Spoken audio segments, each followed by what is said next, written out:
Reconfigurable systems, while providing new interesting features in the field of hardware-software co-design, and more in general in the embedded and general computing system design, also introduce new problems to be faced in their implementation and management. This is particularly true for systems that implement self-partial reconfiguration, such as Xilinx platforms. This class will present several scenarios where the reconfiguration can be effective, such as the need for runtime flexibility, lack of resources, showing also some drawbacks introduced by these new features. These drawbacks won't be an issue. We are interested in doing science, and wherever we are encountering drawbacks, we see room for improvements, and that is exactly what we are going to do. We will show the presence of two different kinds of limits, theoretical and physical ones, trying to highlight possible solutions to both of these. We know that we may be interested in supporting runtime reconfiguration because of the increasing need for runtime flexibility. This flexibility may come from the need to support new standards, which can be easily the case of media processing or telecommunication applications, or the addition of new features. A reconfigurable solution may also be a very interesting platform to have where a mix of different hardware-software implementations can be evaluated to speed up the overall computation of the final system, or to find the proper trade-off for the specific scenario we have to deal with. This is the classical scenario of the 90% 10% rule, sometimes also known as the 80% 20% rule. To make it simple, the 90% 10% rules is based on the observation that, on one hand, the 90% of the execution is spent in 10% of the code. Examples of these are inner loops, as in the case of stencil computation, or computational intense code. While on the other hand, 10% of the execution is spent in 90% of the code. Examples of these are exception and user interaction. These can be useful to identify the portion of the application that are good candidates to be executed in hardware. In fact, while the 90% exception code is going to run as executable files on processor, the remaining 10% of computational intense code can be executed as hardware on reconfigurable devices. Furthermore, from a practical perspective, one of the most obvious reasons to use a reconfigurable architecture is because we may have to implement a new version of a system that is too large to fit on the device all at once. Within this context, we may be interested in implementing different chunks of the system while sharing the same underlying platform. Let's try to formalize this scenario by using a graph we have been already working with. On one hand, on the x-axis, we have the area, or if you want, the resources we are going to use to implement our system.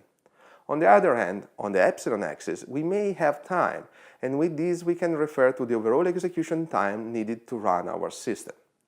Within this context, we can see that a point in this Cartesian coordinate system is nothing more than a specific implementation of a system by using a certain amount of area resources that will imply a certain time needed to complete the execution by using those resources.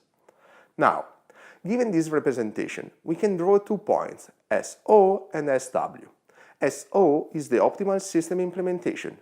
It is an implementation that is using as many resources as needed by the application to remove all the structural hazards.